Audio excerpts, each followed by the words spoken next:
Estamos começando mais um episódio, esse é o número 18. Oficialmente a segunda temporada está começando agora. A gente está de casa nova, no novo ambiente aqui do MCast Studio do Mac. Muito bom a gente estar aqui nessa parceria. E hoje a gente abre essa nova temporada do episódio 18 com a Manu Vieira, uma convidada super especial. A nossa maior audiência do podcast é em Florianópolis. Ai, que bom! E a Manu tá concorrendo aí mais uma vez como vereadora, e tomara que seja, né? Já tô me posicionando aqui. E tomara que seja mais uma vez vereadora de Florianópolis. Obrigado por topar estar aqui com a gente, tá? Fazer essa conversa. O prazer é todo meu. Obrigada, Edu. E agradeço muito o convite para estar aqui nesse podcast tão especial. Que legal. Então vamos conversar. A ideia é essa, a gente vai ter esse papo bem do jeitinho que a gente já tava antes de O aquecimento já câmera estava bom, assim. ligar. Como que a gente, no nosso dia a dia, você que estudou na Universidade Federal, você que veio de empreendedorismo, né? Como que dá um start e vai falar, peraí, eu como empreendedor e empresário eu já faço um mundo melhor, mas como que eu posso contribuir ainda mais, né? Então eu queria entender da onde que saiu, né, essa tua jornada, uma jornada que teve muita vida em uma visão pública, no meio público, daqui a pouco o empreendedorismo, e aí eu quero saber o seguinte, onde é que tudo isso conectou?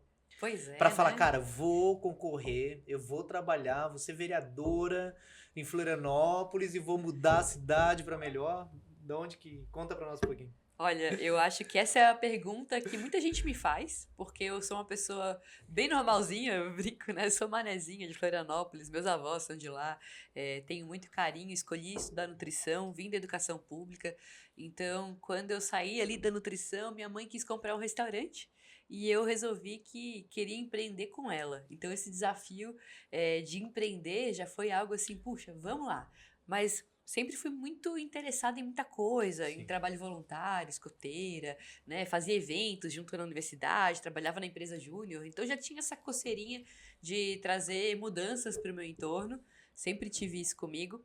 Mas a ideia da política, eu acho que ela é uma ideia que afasta muita gente da política, na verdade. Sim. Não é algo normal para quem não tem um Não. parente Não. político ou um Ela mais padrinho. afasta do que aproxima, Exato, né? exato. Dá vontade de ficar longe, Aham. inclusive, sabe? E eu devo dizer que a minha relação com a política até então era nula. Mas quando eu comecei a empreender com a minha mãe, eu percebi que tinha várias dificuldades. Além das dificuldades de um negócio de alimentação, ter um restaurante. Para os donos de restaurante aí, olha, meus abraços, parabéns, vocês movem o mundo, tá? Porque não é fácil. Tem todo o desafio de fornecedor vai chegar na hora, vai faltar coisa, vai sobrar coisa, vai estragar, né? O funcionário vai vir, vai atrasar, vou eu atender, colocar ali, já começar a cozinhar junto, né? Naquele dia que tem... Quem é dono de negócio, então, começa, às vezes, fazendo o pré-preparo e termina lavando o chão. Então, eu fui essa pessoa, escolhi estudar mais, porque não me sentia preparada para empreender. E aí, depois de estudar, fazer vários cursos, fiz MBA em gestão de negócio, a gente estava falando aqui, né? Sim. Administração, tudo. E eu percebi que, cara, tinha uma dificuldade a mais. A dificuldade da política, que mexe com o negócio de todo mundo, né? E não só com os negócios, com todo o entorno. Eu acho que fazer uma pergunta que é muito necessária para a gente se fazer é o que não tem política no teu dia a dia? Não tem nada. Sabe, o ônibus que o teu funcionário pega, a creche que o teu filho tá, toda a questão da mobilidade, a questão da segurança, tudo passa por política. E aí eu percebi que eu não conhecia absolutamente nenhum vereador, nenhum deputado, eu nem sabia nome, sabe? E aí eu percebi, puxa, o que tá errado? A política que mexe no meu negócio sem falar comigo, ou eu que tô absolutamente omissa e apática dessa E história? nem consigo saber pra qual canal. Uhum. Porque deveria, no mínimo, ter um canal muito aberto e próximo para que o cidadão possa falar com quem o representa. Isso, e eu senti a falta disso. Não sei quem me representa, sabe? Eu que tô aqui trabalhando, empreendendo, pagando conta, de repente vem uma pessoa e mexe no meu cardápio e diz que meu funcionário tem que ter outra hora de trabalho e mexe no meu sistema fiscal, me passa conta, né? Na época eu paguei 15 mil por uma troca de sistema fiscal. E aí tu pensa, putz, mas eu queria investir no restaurante, por que eu tenho que investir no governo? Então, eu percebi que eu não era ouvida, não sabia onde falar e comecei a estudar política. Aí, estudando política, eu vi que eu me identifiquei, me coloquei num cenário, me filiei a um partido em 2016 porque eu entendi que eu precisava fazer parte de algo. E quando eu vi, estava envolvida em campanha pela primeira vez na minha vida, pedindo voto. Eu era coordenadora de hospital nessa época, fazia mestrado e fazia campanha nos finais de semana para quem eu acreditava que podia mudar essa história. Então, em 2016 fiz campanha, E em essa experiência 2018 da fiz campanha, campanha. como foi? Foi muito louco, né? Porque como é que tu fala com as pessoas dizendo: Oi, sabe que política pode ser feita de um jeito diferente? Eu sei, eu também não acho. Mas agora eu encontrei uma pessoa que eu tô acreditando. Quer acreditar comigo? Sabe? Tem valores diferentes aqui. Posso te mostrar um E essa pouquinho mais? pessoa, ela, como foi? Foi muito difícil. Foi difícil? Foi, porque eu batia na janelinha do carro e perguntava se eu podia entregar um panfleto. Se a pessoa desse a oportunidade de falar, eu falava, mas se não, eu entregava um panfleto, né? E eu fui perdendo essa vergonha de falar de política, porque eu entendi que, pô, tem um monte de gente que não tem vergonha e tá aí fazendo um monte de roubada com seu dinheiro. Sim. Por que eu vou ter vergonha de defender o que eu acredito? Sim, exato. Eu participei eu não contei isso nunca pra ninguém, mas eu participei de uma campanha também de um candidato a vereador em Revelações. Florianópolis. Isso em que? Acho que 2008, talvez. Uau. E fui em todos os lugares. A gente fez evento, a gente fez carreata, fez passeata. Eu conheci boa parte de comunidades de Florianópolis. A gente subia muito morro e a panturrilha doía. E a gente precisava, sim, né? Eu acreditar. Eu lembro que naquela época, o candidato que eu apoiei, ele não foi eleito, ele ficou em terceiro, entraram 2 no partido dele, e ele fez 1.112 votos. Nossa, incrível. Foi bem na Foi bem. época e não entrou. Então, mas foi algo diferente, porque eu falei, cara, eu não gosto de política, eu não gostava, e também me afastava, e aí um dia um dos nossos amigos falou, cara, vamos fazer diferente? Fazer diferente o quê? Não, vamos diferente, vamos participar, vamos executar, vamos lá fiscalizar, vamos cobrar, vamos propor coisas novas. Falei, vamos. A gente tinha um grupo que já debatia algo mais filosófico, prático, né? Sim. Não a filosofia de sentar e, sei lá, tomar um uísque. Né? A filosofia de sentar, tá, e aí, o que a gente vai fazer pra melhorar, né? Algo Mas prático. pode ser tomando Mas uísque pode também. ser tomando uísque também. Tem gente que tem esse. Exato. Pode deixar gostoso. Engraçado que tu falou isso, porque em 2014 eu comecei a participar de um grupo de conversas sobre política e o pessoal começou justamente isso. A gente fazia jantares nas segundas, se reunia, tipo, a gente chamava de confraria, que até hoje acontece, o Bruno Souza continua coordenando Sim. essas confrarias, e a gente fazia um jantar e nesse a gente trazia alguém para conversar, um empreendedor bem-sucedido, uma pessoa que era referência na sua área. Por quê? Porque era sobre formar liderança. Gente, nós estamos subjugados por aqueles líderes que a gente elege e não acha competentes. Então, por que as pessoas competentes não estão lá? E Sócrates fala isso, né? Quando Platão escreve, que os bons serão governados pelos maus se não gostarem de política. Então, eu pensei, nossa, mas assim, se eu tô me interessando por isso aqui, vou fazer parte. Ajudei a eleger uma pessoa, que foi o Bruno Souza, vereador em 2016. Depois, em 2018, deputado estadual, deputado federal. Ajudei a fazer aquilo acontecer, porque era uma das lideranças ali do partido. E em 2019, eu fui convidada. Eu ia embora, né? Eu estava querendo sair da cidade. Meu pai tinha recém-falecido, eu estava um pouco machucada por isso. Tinha terminado meu mestrado, queria pensar se eu queria fazer o doutorado, né? E aí, de repente, puxa vida, tô indo embora, gente. Mas, em 2020, eu tô aqui na cidade, porque vai ser a minha cidade, vai ser a primeira vez que o partido ia concorrer ali na cidade, e eu quero fazer parte disso. E aí, eles falaram, mas vamos fazer parte de verdade? Venha ser a candidata. Olha, devo dizer que a minha resposta foi não, claro que não, nunca, e fui embora. Fui para São Paulo, fiquei 15 dias. E voltei. Longos 15 dias. Voltei, eu não conseguia nem dormir pensando naquilo. Eu pensei, meu Deus, eu tô aqui há anos falando para as pessoas se envolverem, e daí quando me chamaram para sentar na cadeirinha, eu vou fugir? Não vou, não. E aí voltei e pensei assim, e aí, por onde começa? Aí, assim, né, só ficou fácil, né, Eduardo? Porque veio a pandemia, veio uma eleição, Nossa, que eu nunca vi, uma eleição né? pouco dividida, né? 500 candidatos, né? Era quase um a cada 1.000 habitantes. Então, tu ficou assim, nossa. E precisaria de quantos votos no teu partido? Naquela época, a gente tava... O Partido Novo, que foi o partido em qual eu fiz parte, ele tava fazendo a sua primeira cadeira em Florianópolis. Ou seja, nem tinha perspectiva se ia fazer cadeira ou não. era um desafio. Nós temos que 50% da nominata, né? Então, metade dos vereadores poderiam concorrer. Foi muito legal, foi um time muito bom. Deixo aqui meus agradecimentos sempre, porque foi a união de pessoas boas que puderam fazer essa cadeira. E eu fui a mais votada entre eles, né? Fiz 3.522 votos. Uau, muito Tenho um bom. orgulho gigante. Muito bom. E eu falo que, bom, eu sou muito cristã, né, gente? Não tem como não colocar na mão de Deus que o Exato. resultado, porque eu fui a quarta mais votada na minha primeira eleição. Olha só. Então, tenho esse orgulho, e eu quis honrar esse trabalho depois, fazendo um mandato bonito para a cidade. E eu tô orgulhosa do trabalho que a gente fez até agora. Eu ia te perguntar, nessa transição, então, do primeiro processo para o segundo, né?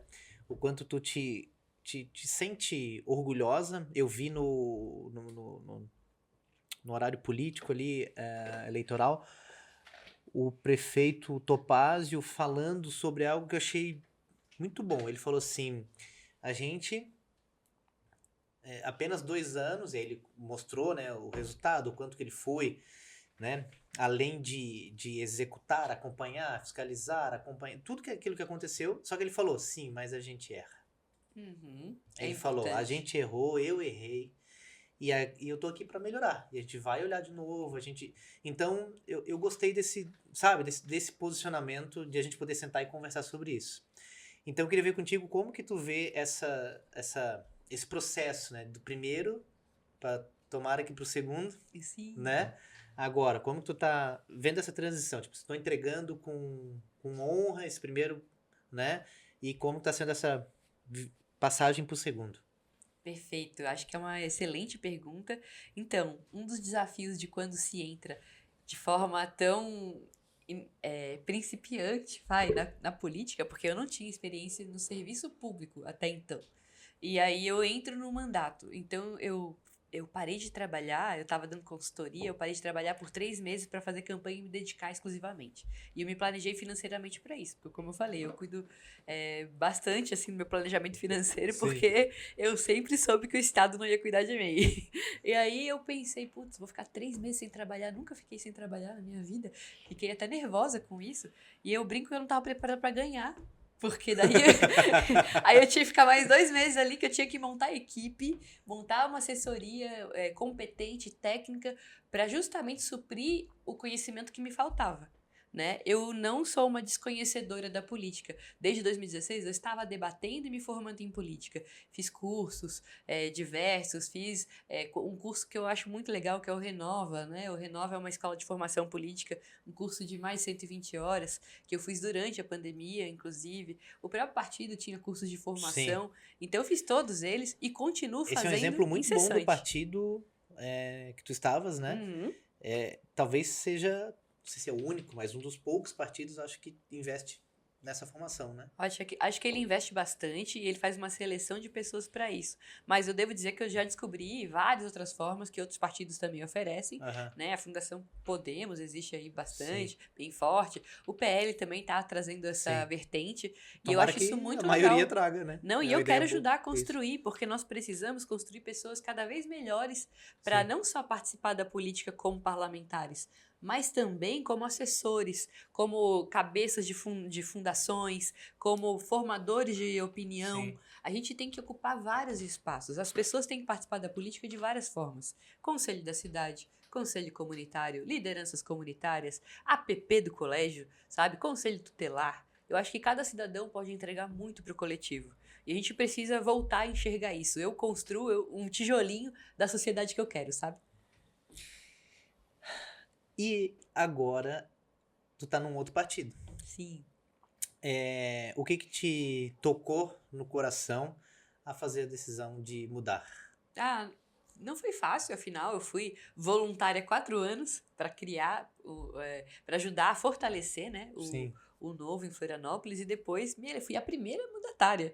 E não só isso, eu viajei para 20 cidades, falando do partido, inclusive fora do estado de Santa Catarina. Então, sei que fiz a minha parte para construir uma instituição que eu valorizo muito, né? Tenho vários amigos e torço pelo sucesso. Mas eu acho que depois de 2022 nós tivemos ali uma certa redução, no partido, uma revisão da conduta do partido, que não estava conseguindo agregar pessoas que têm uma vontade de construir o Brasil numa direção. Sabe? E ali em 2022 nós tivemos um embate muito difícil para o Brasil, né? Uma polarização que se instaurou e nós não conseguimos fazer parte dessa conversa. Então eu vi que eu quero fazer parte dessa conversa. Gostaria de construir o Brasil que eu quero ficar, que eu quero morar, que eu quero envelhecer. E para isso eu precisava estar um pouco mais alinhada com quem está vindo para a construção. Me filiei ao PL também porque sabia que podia fazer conversas maiores e melhores para o Brasil que eu quero construir. E Florianópolis vai ganhar com isso. Porque hoje a gente estando na prefeitura mais alinhada com o governo, né, que consegue trabalhar junto, a capital, a Floripa ganha, mas não só Floripa. Pessoas qualificadas têm que entrar nesse time com vontade de fazer acontecer. Sim. A gente estava falando, né? Chega de projeto de 4 anos. A gente tem projeto de 30 anos. E isso começa formando time. Então, eu não tenho dúvida que eu vim para apertar mãos, para encontrar soluções e mediar conflitos, né? Porque a gente perdeu muito tempo se debatendo, brigando por tão pouco. Exato. Ronald Reagan fala, né? Aquela pessoa que concorda 80% comigo, ela não é 20% meu inimigo, sabe? Ela é 80% um cara que eu vou construir. Então, vai ter gente que a gente vai precisar... poxa, discordo aqui, mas vamos concordar ali, vamos construir. Eu vim para fazer isso e por isso o PL me apresentou essa oportunidade. Eu torço para que o Partido Novo cresça, consiga prosperar, né? Mas eu estou construindo um time com algo que eu acredito de verdade e quero ajudar as pessoas a transformarem esse caminho em realidade. Que bom. Então, parabéns pela escolha, que seja próspera também. Eu palestro bastante. E numa das palestras eu trago a foto num slide assim, sabe? Uma foto, um lado o Bolsonaro e do outro lado o Lula. Eu coloco uma foto. Só de chegar nesse slide, a energia da palestra, ela muda na hora. Eu tô falando de empreendedorismo, de negócio, de uma mentalidade próspera, de produtividade, de prosperidade, de business. Tô falando do nosso posicionamento, da nossa autorresponsabilidade, de fazer crescer, fazer acontecer. E aí eu falo sobre lideranças e a gente fala quem são os grandes líderes hoje. Aí tu fala quem é grande líderes hoje é a digital influencer. Que muitas vezes está mostrando a bunda e por isso virou a digital influencer. Parabéns pela bunda bonita, né? Cuida da saúde provavelmente, mas olha só quem a gente está sendo influenciado. E nada contra, porque se o assunto dela for bom, melhor ainda, né? Tá cuidando do corpo, tá cuidando da mente, mas muitas vezes não é. Então, por que a gente está sendo influenciado? E aí eu coloco no slide assim, ó, tá aqui os nossos 2 maiores políticos da atualidade. Os 2 maiores nomes. Tá aqui, de um lado Bolsonaro e do outro lado Lula. Na hora a energia vai... Sabe assim, parece que bota uma nuvem pesada na hora. Sim. Fica assim. E eu falei, sabe qual é o nosso grande problema? Que a gente não para debater, para entender a política, o nosso posicionamento. Porque olha só, se acontece hoje, aqui, uma emissora grande... Pum, vem aqui com uma notícia daquelas que a gente até sabe qual é a musiquinha que vem na cabeça, abre o jornal, pá, e aí daqui a pouco vem assim, ó, fulano de tal acaba de vazar um áudio assumindo que é ladrão. Você só vai opinar depois de saber quem é o fulano. Porque se for o Lula e você gosta do Lula, você diz, mas quem nunca roubou? Se for o Bolsonaro, você gosta do Bolsonaro, quem nunca fez isso? Agora, se você tem o contrário, se é o cara que tu odeia, óbvio, tá ali, ó, o cara que eu odeio, olha o que aconteceu, ele é bandido, tu é bandido, todo mundo é bandido. Então a gente espera ouvir o nome da pessoa pra saber se eu vou concordar ou não com a narrativa. Ai, Eduardo, isso acontece tanto comigo. Quando eu posto isso alguma não coisa, é absurdo? Quando eu posto alguma coisa do governo atual, o pessoal fala, mas e o Bolsonaro? Você recusa a discutir o erro, sabe? Mas se a ideia for boa, é boa, independente de quem tá falando. Exato. E se a ideia for ruim, ela é ruim, independente de quem tá falando. Exatamente. Tá, vamos fazer um projeto agora, porque a gente vai ter um monte de barquinho, um monte de navio, um monte de sei lá o que, a gente vai investir no modal aqui, que a gente vai aproveitar tudo que tá aqui ao redor da ilha. Tá, mas quem é que tá nesse projeto? Quem tá encabeçando? Se for oposição, ele vai votar contra, mas o projeto é bom. Exato. Acho que foi Groucho Marx que falou que eu tenho princípios e valores. Você gosta deles, se não gostar, amanhã tem outros. Então, esse amor, né, da América Latina, que na verdade é um traço muito latino, Isso, é. né, do populismo, o populista, Aham. né, aquele cara que traz a emoção demais para o debate, nós temos essa relação muito emotiva com a política. Sim. É esse jogo de Fla-Flu, né, onde eu tenho um Isso. time, eu não tenho um político, eu não tenho um estadista, eu não tenho um projeto de país onde eu quero morar, não, eu tenho um time, sabe? E aí o debate ele fica agressivo, ele afasta, fica violento. Isso. Inclusive, um dos porquês de muitas mulheres se afastarem do debate político também é isso. Isso, A porque é um mulher ambiente tem um mais... perfil acolhedor mais amoroso. e vira um ambiente hostil. Vira. Eu lembro num debate... eu lembro num debate na eleição... Na eleição, não. Quando deu aquela polêmica com o Sérgio Moro dentro do governo Bolsonaro, e aí ele rompendo. E aí, eu tava ali, a maioria das pessoas que eu convivo, né, tava na roda ali, a maioria tinha votado no Bolsonaro. E a gente conversando, coisa e tal, sobre isso. E aí eles, não, isso é... Eu falei, calma, a gente tem que entender. Não dá simplesmente pra falar assim, ó, se esse cara foi contra o Bolsonaro, então simplesmente ele tá... Não, calma, a gente tem que entender. E isso vale pra tudo, né? Os apoios ao Lula, os apoios a todo mundo. Só que a gente esquece de fazer esse debate de entender. Então, eu acredito que a gente perde muito quando a gente traz essa emoção, esse nosso sangue latino para esse debate, ao invés da gente querer construir. E não é só isso, sabe, Eduardo? Eu vou colocar aqui também a crítica da educação. Afinal, a gente sabe que nós temos um percentual bem grande de analfabetos funcionais, inclusive no nível superior. Sim. Existe falta de compreensão de texto, compreensão de fatos e verificação da verdade. Então, uma pessoa só sabe o que é verdade, o que é mentira, quando ela sabe o que é verdade. E hoje nós temos a omissão de fatos, uma mídia que também é muito enviesada. Muito enviesada, então, nossa. ela modela e manipula uma massa que por si não tem reflexão crítica dos fatos. E eu acho que todo mundo perde com isso, porque a gente está numa democracia participativa, representativa, liberal. Quando eu falo de representativa, é porque a pessoa vota em quem o representa.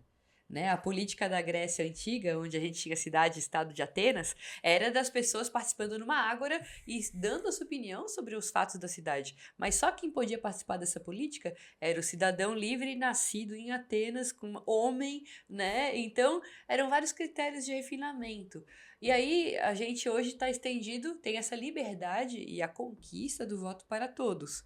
Mas o voto obrigatório, ele também nos coloca outra condição, Com né? a liberdade vem mais responsabilidade. Com Qual é a certeza. responsabilidade de uma pessoa que se informa apenas por um canal de televisão?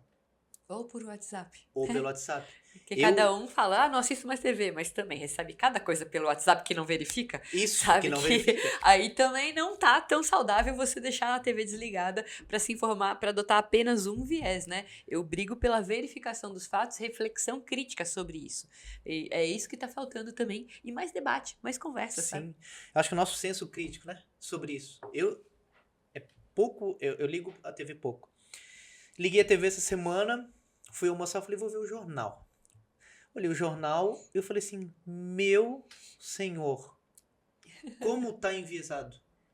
E aí eu tava acompanhado, eu falei, tá percebendo que tá dando essa narrativa e a próxima campanha possivelmente vai falar mal disso? E era dito e feito. Uhum. Aí vai lá e monta uma narrativa pra falar mal de algo, pra falar, isso aqui o governo anterior influenciou. Eu falei, cara, tudo intencional, programado. Eu falei, quantas pessoas têm um senso crítico pra entender que toda essa matéria foi para te deixar sensível para a próxima matéria, você achar que a culpa daquilo é disso. Mas quantas pessoas vão entender? Não vão. Então a gente tem o analfabetismo, né, funcional que destrói, né, um bom debate, uma boa construção e um bom voto. Com certeza. E a polarização torna isso muito mais fácil, sabe? Sim. Ela diz que tem um bom e um ruim. Exato. Então, tudo que vier de tal lado é bom, tudo que vier de tal lado é ruim. E aí você simplesmente não tem nem mais o trabalho de refletir sobre.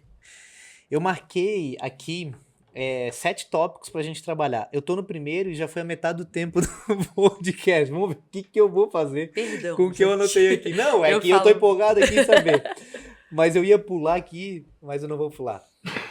Eu queria te perguntar o seguinte, como que é uma vida de vereadora na prática? uma rotina de eu preciso ir para assembleia, eu vou fazer reuniões, eu vou em comitê, eu vou falar com o prefeito, ou o prefeito não me recebe, ou só recebe se eu apoiar. Como que acontece isso, né? E junto com essa rotina, eu queria entender também como que acontecem as votações, Perfeito. sabe? Porque assim, ó, a gente acabou de falar, se eu sou teu amigo, eu voto, se eu não sou, eu não voto. Mas peraí, como que acontece, né? Tem um debate, tem um estudo, tem muitos bastidores do tipo, caramba, galera, a gente tem que aprovar isso aqui, porque isso aqui é importante pra cidade. Como que é? Acho que essa é a parte em que muita gente me fala, nossa, eu queria ter estômago pra isso. Como nutricionista, pessoal, eu tive que aprender também a digerir alguns fatos e fatores, né? Então, como que acontece a rotina da vereadora? Gente, é uma loucura, uma loucura. Se deixar, tem trabalho das 6 da manhã até 2 da manhã, fácil, né? Agora em campanha, mais ainda, mas o trabalho de rotina de vereador, ele é infinito, porque tem uma demanda infinita. Né? A saúde é uma demanda infinita, a educação é uma demanda infinita, saneamento, mobilidade. Nós temos 1000 assuntos, fora a fiscalização dos contratos, então nós temos 1000 assuntos. Eu acredito que você, quando vota, vota em quem te representa. Então é muito importante escolher que bandeiras você está sensível, quais são as tuas prioridades, qual é a tua agenda de sensibilidade com a cidade. Poxa, não é fácil articular boas votações para a cidade, não é fácil estudar projeto, não é fácil fazer parecer na CCJ, nas comissões que nós temos que tramitar, estar lá discutindo. O que eu mais tenho é vereador que fica justificando falta para estar no bairro. E, gente, falar com o bairro é muito importante, mas fazer o trabalho de vereador e estudar o projeto, estudar se isso é bom ou ruim para a cidade, é ainda maior, sabe? Porque essas votações mudam a vida de todos os cidadãos. E que tipo de projeto, que tipo de bandeira esse candidato agora vai representar depois como político? E quais são as bandeiras, então, da Manu nesse novo processo de 4 anos?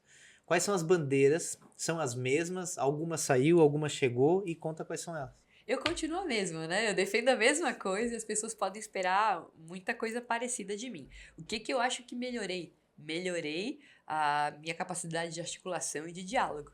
Eu acho que hoje eu sou mais construtiva, sabe? E por que isso? Porque por 3 anos eu fui uma vereadora isolada, né? Eu fui mais independente, fui muito crítica em algumas questões, como saneamento, como a fiscalização de obras públicas, orçamento público, bati bastante. Por isso, muitas vezes fui vista como oposição, mas ao mesmo tempo, sempre que vieram projetos estruturantes para a cidade, como por exemplo o Plano Diretor, que foi um projeto que veio do Executivo, eu me tornei uma das principais vozes de defesa, mesmo sem ter nada lá dentro, sabe? Por quê? Porque eu sei o que eu quero defender para a cidade. Eu quero defender uma liberdade maior para empreender, para morar, sabe? Porque é sobre isso. A gente precisa criar mais potencial na área urbanizável de Florianópolis de forma regular. Estamos cansados de ver a ocupação irregular da nossa cidade. Isso causa dano ambiental, dano estrutural. Isso, todo mundo paga conta disso, sabe? E a situação dessa pessoa é indigna. Então, nós precisamos construir mais potencial de moradia formal em Florianópolis. Com isso, vem situações estruturantes como saneamento, que eu vou continuar fiscalizando sim, e também a questão de mobilidade, que é outro objeto de fiscalização importante e de debate meu. Sempre vão. E isso continua na pauta. Agora, o que eu me esforcei muito nessa caminhada e que eu acho que eu melhorei?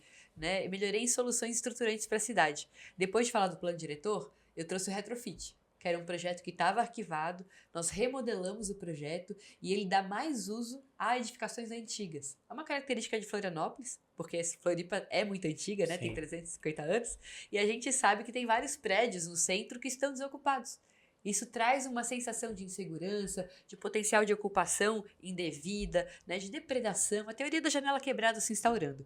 E aí, esse projeto ele traz a facilidade de ocupação desse prédio, que inclusive ganha a modalidade de conversão de uso. Ele, como prédio comercial, pode agora ser residencial. E aí a gente traz também mais potencial de moradia para o centro. Já está acontecendo, já é lei, já está mudando a cara do centro e eu estou muito feliz. E disso derivam outras conversas. Já que eu tenho esse prédio sendo ocupado, puxa, tem esse empresário agora que ele quer investir, inclusive, na cidade, Eduardo. Imagina, eu tenho um cara empresário, puxa, investir aqui num novo empreendimento e quero, inclusive, melhorar a rua do entorno. Como eu faço isso? Não temos um processo claro, Muitas vezes as pessoas têm um discurso de aversão à entrada de dinheiro privado em melhoria pública, e eu estou construindo essa conversa para fazer o Bairro Vivo, que é um Sim, projeto que a gente maravilhoso quer isso. fazer um processo de entrada mais claro e mais facilitado para trazer essa melhoria e contrapartida.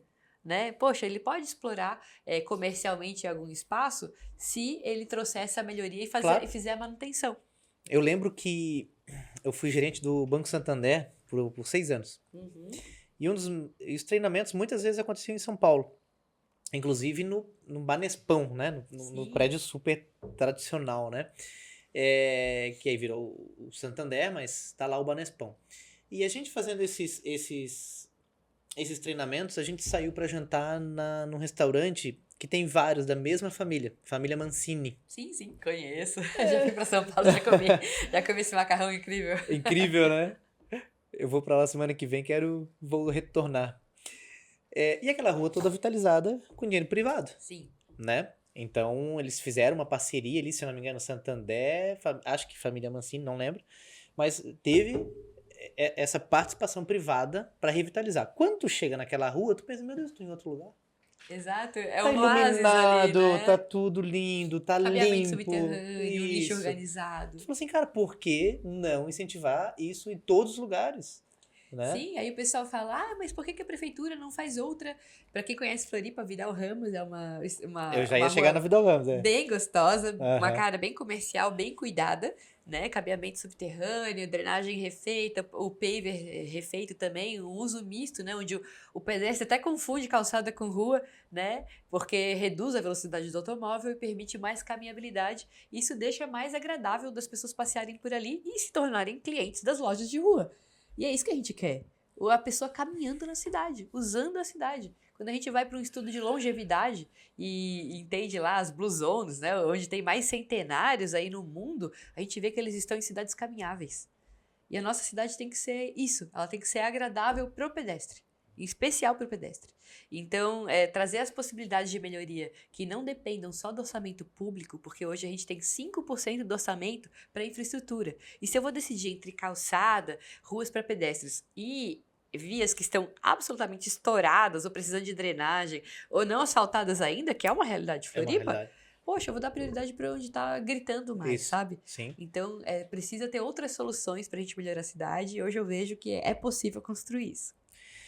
Tá, e mobilidade? Como que a gente melhora a mobilidade tendo os projetos coerentes, viáveis e que sejam aprovados e executados para que Floripa não continue nesse processo? Porque Floripa tem uma característica turística bem favorável.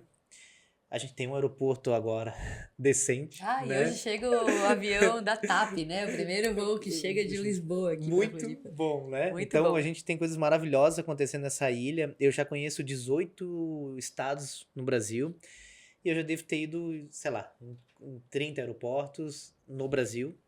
Tem fora também, mas falando do Brasil. E Floripa, pra mim, é o melhor. É o melhor do Eu falei, cara, é o Brasil, tá melhor, é maravilhoso. maravilhoso, então é lindo. Então, assim, uma das partes a gente tá super bem, mas a gente percebe que existe uma conurbação que é comum a pessoa trabalhar em Floripa, morar em São José, né? Ou na Palhoça, em Palhoça, e é bem comum isso acontecer. E aí acaba que o impacto que acontece no trânsito é o ano inteiro. No verão vira o caos, né? Eu por muito tempo morei no Itacorubi, um bairro da ilha, muito perto das praias, e eu desisti muitas vezes de sair de casa, colocar minha cadeirinha no porta-mala, né? Subir ali no Itacorubi, o Morro da Lagoa, descer e ficar parado 1 hora. Volta para casa, vai para piscina. Tá, beleza. Então esse é um dos pontos, né? Mas tem o ano inteiro, né? Todo esse processo de trabalhar aqui, atravessar a ponte. Como que a gente pode, Manu, trazer algo mais concreto e se existem outros modais que podem, né, potencializar e de verdade sair do papel para a gente falar, caramba, existe algo acontecendo e bem perceptível de melhora tanto para a sociedade, tanto para os moradores da região, quanto para turista. Perfeito. Eu acho que essa pergunta é a que todos querem resolver. Quando a gente fala de Floripa, a gente pensa muito em mobilidade. Mas fato é que nós temos bairros muito distantes e uma ilha estreita que não permite uma malha viária muito ampla. Então, nós temos que pensar outros tipos de solução. Já temos o Plamus, que foi um planejamento feito pelo governo do estado em 2014, que fez um diagnóstico de soluções possíveis e estruturantes para a ilha de Florianópolis. E me choca às vezes que nenhum político volte, nenhum não, né? Alguns várias vezes citam, mas não põem em ação a estratégia que já foi desenhada por especialistas, sabe? E lá tem, assim, junto com o Plano Nacional de Mobilidade, a gente tem uma realidade muito instalada no Brasil, sabe, Eduardo? Não é de Floripa o problema. 80% das cidades, elas são feitas para carro. Isso. E aí, quando a gente vai olhar o Plano Nacional de Mobilidade, tá lá, né? Isso é meio que uma orientação internacional. É pedestre, o ciclista, depois transporte público e depois o carro. O carro tem que vir em último plano, porque é um transporte individual, consome bastante do meio ambiente, de espaço urbano, né? E absolutamente o trajeto mais egoísta que a gente tem, né? Além de ser caro. Isso. Então, puxa, a estratégia aqui é aumentar a ciclofaixa, beleza? Estamos aumentando, inclusive. Acho que tem um elogio nesse sentido aqui aos últimos anos. Fomos de 35 para 70 quilômetros e aumentando esse projeto. Meu irmão é ciclista profissional. Ah, que bom. Ele já foi até o Uruguai pedalando. Uau. Então ele pedala muito e todos os dias. É uma boa referência pra gente. Boa referência. Vamos colocar uma GoPro e analisar com ele. E ele percebeu muito. Claro, né? Tem coisas que ele ironiza lá na rede social dele. Olha só onde eu cheguei, né? Agora eu faço o que aqui? A falta de conexão. Isso, falta de Ainda conexão. falta Porém, se a gente for olhar o lado positivo, meu Deus, né? Melhorou Com muita certeza. coisa que não tinha nada. E aí a gente chega na próxima opção, que é transporte público. Quando a gente vai olhar para o transporte público, aí a gente sente que deveria ser muito melhor. Por quê? Porque eu tenho que ter vontade de usar o transporte público. Isso. Né? E como que a gente vai ter vontade? Quando ele for mais eficiente que o carro. Não necessariamente mais confortável, perceba, porque ele não é absolutamente desconfortável, né? A gente reclama aí da falta de ar-condicionado, pelo preço que a gente paga, já poderia estar tendo. Beleza, mas ele não é desconfortável se ele fosse mais rápido. Ele precisa ser mais rápido que o automóvel. A gente só vai conseguir fazer isso quando ele tiver preferência ao automóvel. Então, transformar as conversas de vias exclusivas de transporte público em realidade precisa acontecer. Hoje eu não consigo tirar uma via de carro para colocar o ônibus. Vai ser muito difícil, culturalmente vai ser bem desgastante. Mas as próximas vias que eu construir, eu preciso pensar em via exclusiva de transporte público. Porque assim, eu já tentei. Várias vezes eu faço teste, né? Pego um ônibus lá do Rio Tavares, venho para o centro. Gente, eu demoro 3 vezes mais que o carro. Aí, ou seja, qual é o meu incentivo? Exato, não tem incentivo nenhum. Só se eu tenho a tarde disponível, né? Sou aposentado, não tenho mais o que fazer. Não é o meu caso. E não é o caso de muita gente. Exato. Eu vejo muitos aposentados, inclusive, aproveitando o ônibus, né? Pra dar uma voltinha. E eu gosto muito disso. Acho que é bem legal porque tira eles de casa. Isso. Mas, poxa, tá faltando conversa de transporte público. Então, projetos estruturantes, a gente tem que pensar com via exclusiva de transporte público e outros modais. Aí eu vou colocar aqui BRT, né, o VRT, né, VLT, veículo leve sobre trilho, né, que é uma possibilidade. Se eu vou construir um novo modal, custa muito dinheiro? Vai dar bilhão? Vai dar bilhão. É um projeto que não vai terminar numa gestão? Não vai. Mas alguém precisa começar essa conversa. E o Estado pode muito ajudar a gente. Agora, não vai melhorar tanto nossa conversa com Palhoça, São José e Biguaçu, que são as cidades aqui diretamente no entorno. Por quê? Porque apesar de eu ter 120, quase 150 mil carros entrando e saindo diariamente de viagem pendular, ou seja, aquela viagem casa-trabalho, eu não tenho uma conversa integrada. Gestão integrada de transporte, não tenho. E isso era uma coisa também do Plamus. Só que Florianópolis furou nisso em 2014, quando assinou o monopólio só para a ilha, né? Então não conversou com as outras cidades. Por isso que quem vai para São José e né? Quem tá no Estreito e quer ir para São José precisa pegar um ônibus até o centro da cidade de Florianópolis, entrar, pegar a fila e sair, né? Porque a gente não tem uma conversa integrada entre as cidades e infelizmente a gente está com 20 anos de concessão, vai até 2034. Mas nada impede a gente de começar uma conversa para construir para 2034. Sim. Nós precisamos construir a gestão integrada. Eu acho que isso é outra premissa que nós precisamos fazer. Então, a gente tem essas ideias na mesa. Agora, tem uma conversa do governo do estado que vai abrir a terceira pista da SC401.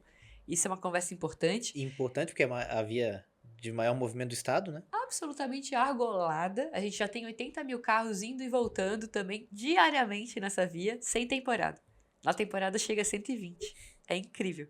Mas, assim, já é uma via muito conturbada, precisa dessa terceira via. E tem também a conversa do PAC, do governo federal, que está vindo agora, né? Que é para fazer um anel viário dentro de Florianópolis. Eu acho que aí começa a conversa exclusiva de ônibus de fato, e a gente tem muito para melhorar.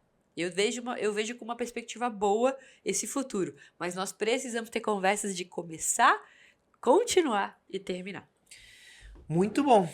Eu ainda tenho algumas, não vai dar para fazer todas as perguntas, mas eu tenho mais uma aqui que a gente anotou, que tem a ver com o empreendedorismo, que é uma bandeira que tu levanta, tem a ver com inovação, tem a ver com tecnologia, são coisas que se comunicam muito, e quanto mais tecnologia, mais inovação, mais empreendedorismo, mais próspero é aquele município.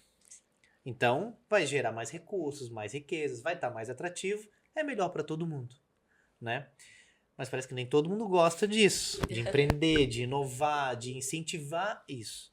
Então, nessa tua bandeira de, né, é a tua raiz, né, de empreender, como que a gente pode trazer algo mais palpável para de verdade incentivar o empreendedorismo e não apenas aquele empreendedor que por dificuldade, né, por falta de opção, precisou empreender, né? Precisou abrir um MEI, às vezes nem abre o MEI, né? Precisou ali empreender, né? Como que a gente poderia, de maneira mais prática, incentivar? Igual tu falou, né? Lá atrás teve que fazer as maquininhas, a digitalização lá, pô, foi 15 mil. Cara, naquele tempo, isso impactou no teu negócio. Assim como hoje, 15 mil impacta em muitos negócios. Bastante. A não ser nas grandes empresas, não impacta. Mas na maioria das empresas, que são pequenas, micro, elas impactam. Na vida de um profissional liberal, impacta. Com certeza. Né? Então, como que a gente pode facilitar isso, né? É mais crédito, é mais incentivo, é redução de burocracia, como, né, sabe, sei lá, abrir uma empresa de uma maneira mais rápida. Eu sempre falo que para empreendedor, assim, minhas premissas são pagar menos imposto ou barrar qualquer aumento no mínimo e também deixar a vida mais fácil. Bom, eu vou te dar um exemplo. Eu tenho um empreendedor que eu estou aqui ajudando a resolver o problema dele lá na cidade, porque ele ganhou uma notificação porque ele tem uma grafia de nome indicativo, né, do bar dele na rua. E ele ganhou uma notificação. Mas assim, eu tenho 3 leis que falam sobre a mesma coisa.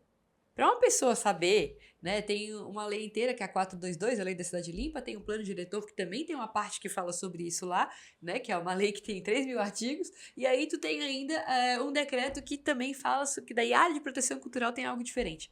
Gente, é impossível tu ficar, saber o que fazer, né? Qual é a regra, em qual momento estamos, porque um é um sofreu revisão agora em 22, então não peguei a revisão ainda, nem vou ler essa revisão como empreendedor, porque sinceramente, estou resolvendo meus problemas para pagar meu boleto.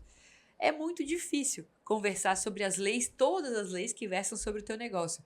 Então eu quero propor revisão de leis, cada vez mais enxugar isso e deixar a vida do empreendedor mais fácil. Agora, tem uma parcela importante. Vamos falar de empreendedorismo e vamos focar em nichos. Acho que isso também é importante. A gente tem uma parcela muito grande de MEIs na cidade. E aí, quando eu falo de MEIs, eu estou falando principalmente, maioria, mais da metade são mulheres, né? Que dividem muitas vezes o empreendedorismo por necessidade com a família, né? Então, a vida dessa mulher tem que ser ainda mais fácil, sabe? Isso. Então, eu não posso tratar o grande como o pequeno. Temos que ter essa flexibilidade de legislação? Sim, eu não posso tratar como indústria a confeiteira que está começando agora no cafezinho, sabe? E tem que ser uma legislação mais flexível, tem que ter uma postura diferente do Estado frente a esse empreendedor para que ele possa crescer. O incentivo para o crescimento ele é negativo. E quando a gente vai para a legislação estadual e legislação federal, o estímulo é totalmente negativo para que você cresça, porque todo mundo rebola para ficar dentro do simples. Porque se tu sai do simples, meu amigo, parece que te abocanha ainda mais. Então, por que tu vai querer crescer no Brasil? Sabe? A legislação trabalhista também é uma loucura. Isso porque melhorou. Mas, gente, peguei uma convenção do sindicato há pouco tempo que está querendo colocar 0,75 em cima de cada empregado para o empregador. Aliás, para descontar do salário do empregado. Então, cada hora é uma lei que está chegando que só deixa a vida mais difícil. Eu sou uma pessoa que quer combater as mudanças diversas que acontecem da cabeça desses iluminados, que nunca trabalharam, provavelmente, para que a gente possa deixar a vida do empreendedor mais fácil. Deixando mais fácil. Aí, eu acredito também em incentivo ao pequeno. O microcrédito, para mim, é muito melhor do que grandes financiamentos de BNDES ou de Badesc. A gente tem que olhar para o microcrédito. Eu vejo o benefício que o Pronamp trouxe num momento difícil para muitas pessoas. Eu vejo o benefício do juro zero. Né? Eu consigo entender, como liberal que não acredita em dinheiro do Estado indo para indivíduos, mas eu consigo entender que quando você ajuda uma pequena empresa a prosperar, ela gera renda, gera emprego e benefício vem para todo mundo. Então, eu acredito muito mais no microcrédito, na ajuda para o pequeno, onde a gente precisa fazer ele prosperar e precisamos sempre revisar a lei, porque crescer não pode ser negativo. Crescer tem que ser tudo, porque tudo vem a partir de um crescimento. Então, tem que ser a favor, né? E eu vejo que eu tenho 7 anos de empresa, na minha empresa, tá? Então, a gente iniciou e era bem difícil. Porque hoje tem soluções que eu percebo que a minha empresa consegue crescer muito rápido se eu instalar, sei lá, 10, 15, 20 mil algo na minha empresa, um sistema, uma consultoria, e que aquilo vai dar uma potência enorme. Tá, mas hoje eu contrato a empresa de 10, a de 20, a de 30. E lá no começo?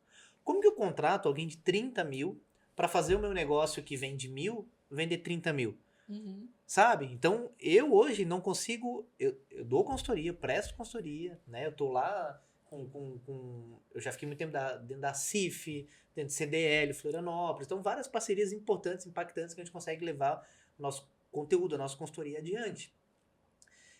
Hoje, boa parte do meu negócio é mentorar empreendedores.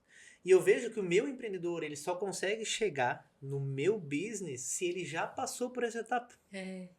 Sabe? Então ele já sofreu. É o percentual de 30% que sobreviveu. Uhum. O cara que sobreviveu. Porque o cara que chega hoje, ele não consegue me contratar, mesmo ele sabendo que eu tenho um potencial de entrega para ele que vai fazer com que, sei lá, em 90 dias ele possa dobrar o faturamento dele. Não é dobrar uma empresa de 10 milhões, é dobrar alguém que faz 3 mil. Alguém que faz 3 mil, eu facilmente consigo fazer essa pessoa faturar 6 mil. Tá, mas peraí, mas ele tem que me pagar 40. Beleza. Dependendo da estrutura, ele tira isso em 30 dias. Dependendo da estrutura. Uhum. Tá, mas quem que tem para fazer esse financiamento? Eu tô dando só um exemplo. Pode ser para qualquer outra coisa. Eu preciso contratar um funcionário para dar suporte no operacional e eu vou ficar no estratégico e vou... Ok, vale para qualquer coisa. Sim. E eu percebo que lá atrás, se eu tivesse recebido mais apoio, microcrédito, sabe? Algum dinheiro mais incentivado, com juros baixos, eu teria crescido muito mais rápido.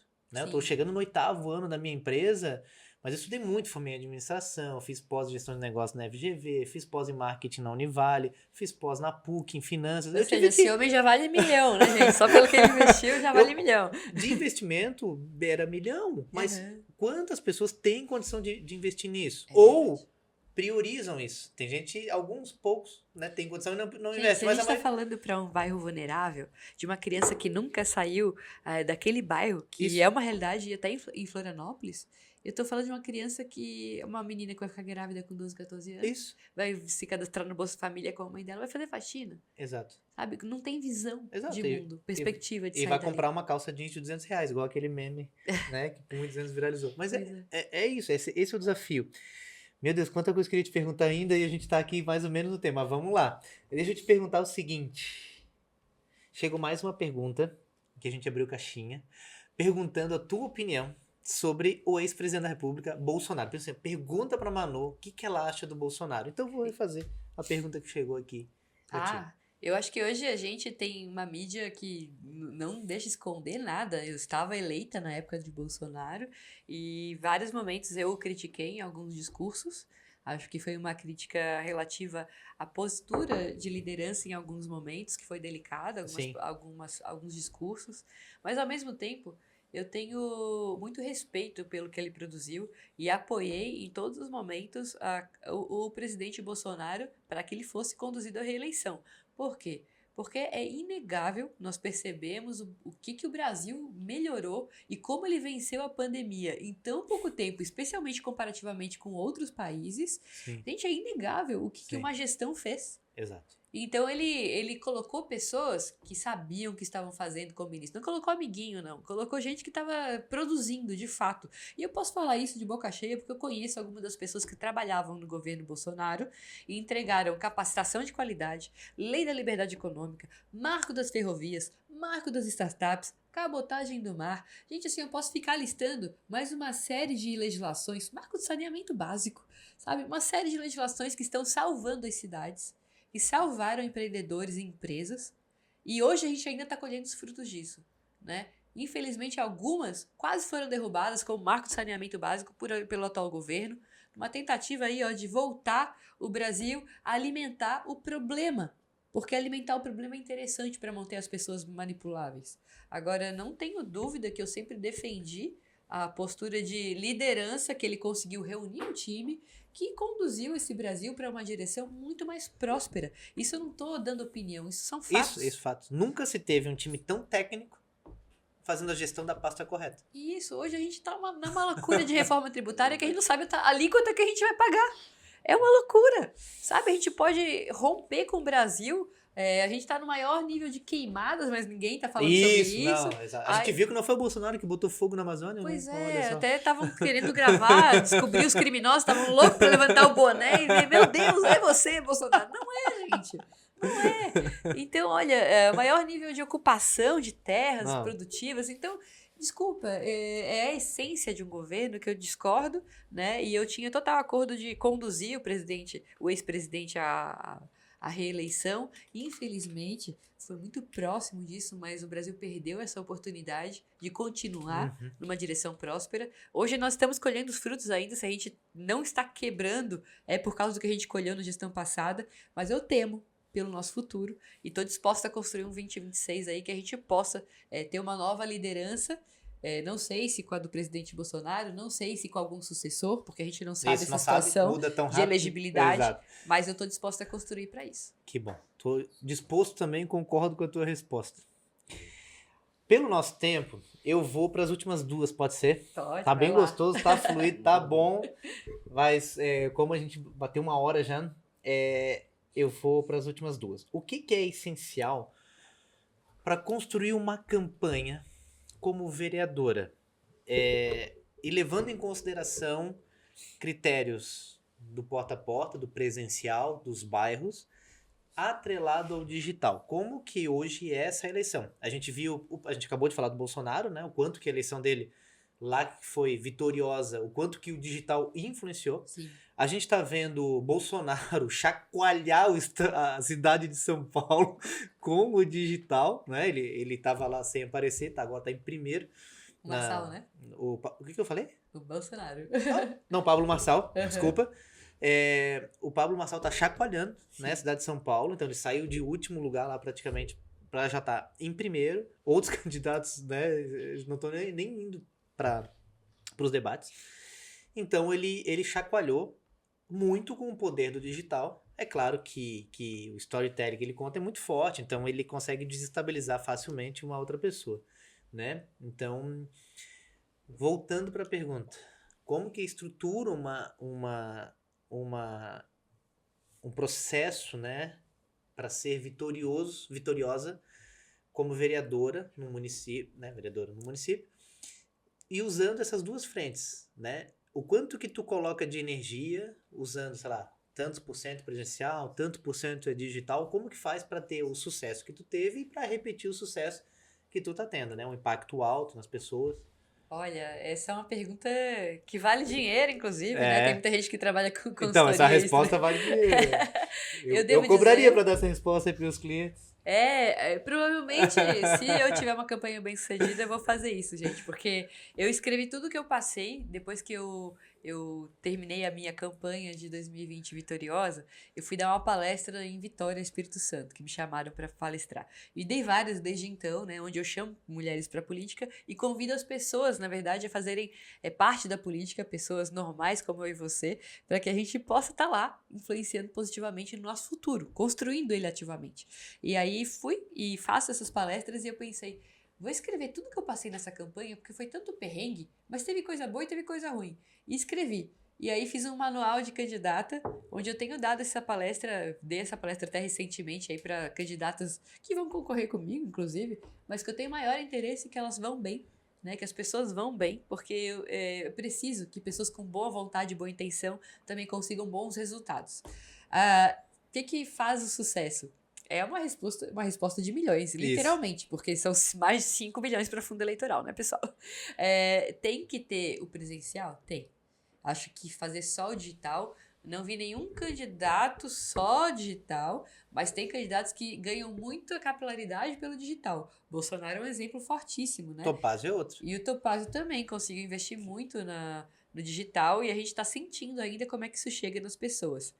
Tanto pelas mídias tradicionais, como Instagram, Facebook, o pessoal já está um pouquinho mais afastado, Sim. mas tem também o nosso X que foi banido, e agora o WhatsApp, que é um instrumento super importante de conexão com o eleitor, e eu acho que muita gente está aprendendo a utilizar, o Bolsonaro foi mestre nisso.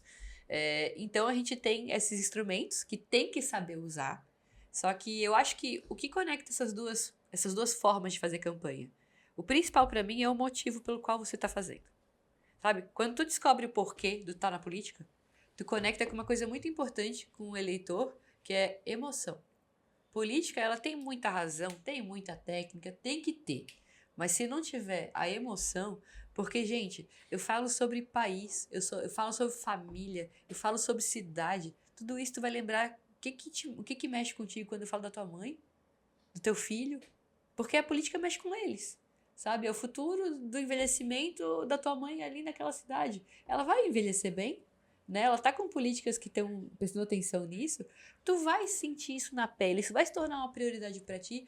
E quando acontecer algo que seja o contrário disso, tu vai ficar revoltado, sabe? Então, é importante conectar com a emoção do eleitor e a política, tanto presencial quanto a digital, ela tem que conectar com isso. Então, é muito importante que a pessoa saiba por quê. Por que eu tô falando de política e com quem que eu tô falando? Se eu sei por quê e com quem, isso me ajuda a fazer o digital e o presencial muito melhores. Por que eu digo isso? Porque quando eu fazer digital, eu tenho que saber para qual público que eu vou falar. Que forma que eu vou falar. Se eu falar com jovem, eu vou fazer aquelas brincadeirinhas de TikTok, eu vou fazer uma coisa mais descontraída, mais leve, porque a política tá afastada do jovem. Né? Se eu falar com o mais velho, eu vou mexer com algumas emoções dele também, vou falar de outra forma. Sim. Se eu falar com um público mais esclarecido, mais intelectual, de repente, o público da educação, eu vou falar de outra forma, né? E vou fazer conteúdos diferentes. Mas se eu vou fazer o presencial, qual é o bairro que eu estou mais ligado a essas pautas? O que eu represento com esse bairro? Será que tem bairro que eu nunca apareci que eu vou aparecer agora? Né? Então, o porquê de você estar lá e o que você representa modela muito esses dois formatos de campanha. Então, acho que isso é o mais importante. Muito bom, gostei. E para saber mais, a gente pode, né, depois das eleições, a gente pode explicar sobre posicionamento, né? Quanto Com que isso certeza. impacta. Quero te agradecer e te desejar bom trabalho, boa sorte, que Deus ilumine a tua campanha e a tua gestão, porque a gente precisa de pessoas competentes, íntegras, dispostas, disponíveis, com energia, com sabedoria, para dirigir a nossa cidade para um mundo melhor. A gente tem cidades aqui maravilhosas, né? A gente vive num ambiente maravilhoso, Florianópolis, São José, Palhoça, Biguaçu, quanta coisa linda tem aqui, né? A gente que já pôde viajar em mais cidades, mais países, a gente sabe dos nossos defeitos, mas a gente também sabe das nossas qualidades. Tem muita coisa boa aqui acontecendo. Então, sim, né? O meu desejo aqui é que Deus ilumine a tua campanha, teu processo, né? Que tenha saúde, proteção nas tuas caminhadas e que, sendo reeleita, né? Que tu sempre opte, né? As tuas decisões, teu posicionamento pelo bem, pela evolução, né? Que a gente possa estar sempre sendo bem representado por ti. E aí eu abro o microfone final para se tu quiseres falar com o teu eleitor ou ainda não eleitor, né, que possa ser, você pode dar o seu recado para ele também. Pessoal, só queria dizer que eu sou de Floripa, quero continuar em Floripa, tenho muito orgulho da cidade da onde eu venho e quero defendê-la. Então, eu falo que a minha família é toda de Florianópolis. Gente, é impossível fazer algo errado para sair de cabeça baixa na minha cidade. Você é a primeira a apanhar. Então, queria dizer que, gente, envolvam-se com política. Envolvam-se com a cidade. construam o futuro que vocês querem construir. Isso depende de participação ativa das pessoas. Nós estamos hoje com muitos potenciais de construir a cidade que queremos. Para isso, precisamos de você na política, de forma ativa, elegendo quem te representa, e eu convoco você a olhar para o meu trabalho, afinal eu represento o empreendedor, as famílias, as pessoas que querem algo melhor para Florianópolis, independente do partido político, mas sim, olhando numa direção de futuro de construção de Brasil. Então, eu te convido a participar da política, olha para o meu trabalho, né? Não vou deixar aqui de dizer que sou vereadora e candidata a uma reeleição, quero muito construir essa cidade junto com vocês. Obrigada pela oportunidade e estamos juntos. Que bom, fico feliz. E esse foi o nosso episódio número 18 do podcast Propósito, porque a gente sempre traz aqui pessoas que têm alguma sinergia com o propósito. E propósito tem a ver com prosperidade, com trabalho, com movimento, com ação e com resultado. E a gente vê muito isso no teu trabalho, por isso que a gente te convidou. A gente escolhe a dedo e também fica feliz que tu topou, né? Tá aqui com a gente. Então, obrigado, sucesso. Esse foi o nosso episódio número 18 do podcast Propósito. O meu @ Eduardo Arruda Oficial e o @ da Manu é Manu Vieira SC. Pode mandar uma mensagem lá que eu respondo. É isso aí. E também tem o estúdio nosso, que é o @MCast Studio. É isso. Bora lá. Obrigado, valeu! Show, bora lá.